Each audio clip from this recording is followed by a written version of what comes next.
Coucou mes amours, bienvenue sur ma chaîne YouTube La Grande Découverte. Et dans Ngai Abino, Maman Nadège à La Grande Découverte, Lelo, Naïkola Sabino recette ya fumbo. La fois passée, Naïksa Kibino, Naïksa Bino ka extrait. Naïksa Bino na koya Naïkola Ksa vidéo mobimba ndenge nini ngai Maman Nadège na lambaka fumbo na ngai.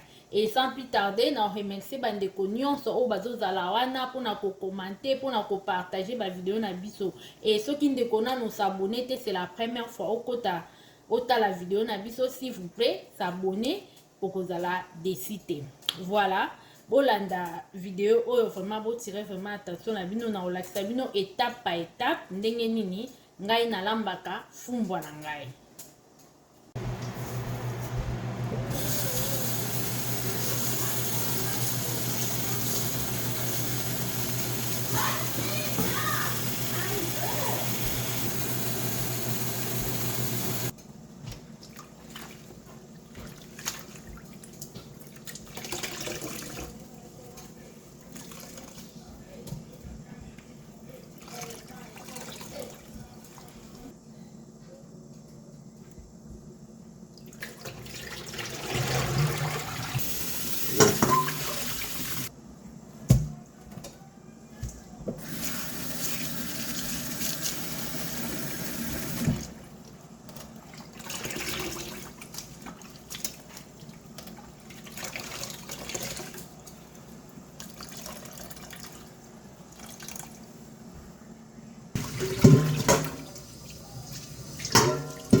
Voilà bandeko, recette nanga ya fumbo yango bomoni na komi na suka. Bomoni nga ne bandende na bandaki, fumbo nanga ezaki ya kokauka bandeko nanga. Parce que fumbo na biso euta na Congo, eyaka tango eyaka awa, eyaka ya kokauka. Alors fumbwa na ngai ezalaki ya kokauka, navandisaki yango na mai ya malili pendant 25 minutes avant nalamba yango. Et après ça nasokolaki yango bien, nasokolaki yango 2 fois. Nayaki kotokisa yango, tant nasisaki kosokola yango nayaki kotokisa fumbwa na ngai. Et après avoir kotokisa fumbwa na ngai nasopaki mai oyo natokiselaki fumbwa na ngai. Tant nasilisaki nayebaki kotia ba épices na ngai nyonso, natiaki ba épices oyo bomonaki wana, ezalaki tomate, natiaki matungulu, ail na oignon vert, nayaki kotia pe sel na ngai. Donc nayaki kotia mbisi ya kokauka pe, nayaki kobakisa mbisi ya kokauka oyo tobengaka nzombo na fumbwa na ngai. Après nayaki kotika yango etoka, na ndenge bomoni fumbwa na nga ndenge ebimi boye. Natiaki pe mwamba.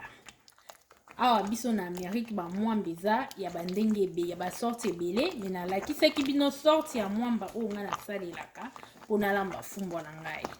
Voilà, fumbwa na nga yango bozomona boye. Fumbwa oyo okolia yango na fufu na kwanga, okolia yango na makayabu, na Thomson batumba, na soso batumba pe okolia bandeko na ngai. Okolia yango ndenge nyonso olingi oliela yango. Fumbwa tango olamba yango esengaka obalula yango après avoir kotoka moke, esengaka obalolaka yango mingi parce que ezikaka na se. Voilà. Pona lelo bandeko tosuki awa. Soko oza na question ko hésiter te kotuna ngai naza wana pona bino na ko répondre pona ba question na bino. Voilà, ceux qui ont s'abonné nanté s'il vous plaît, s'abonner, bobo sanate ko liker, pe ko tika ba comment na bino. Voilà, bisous, bye. À la prochaine.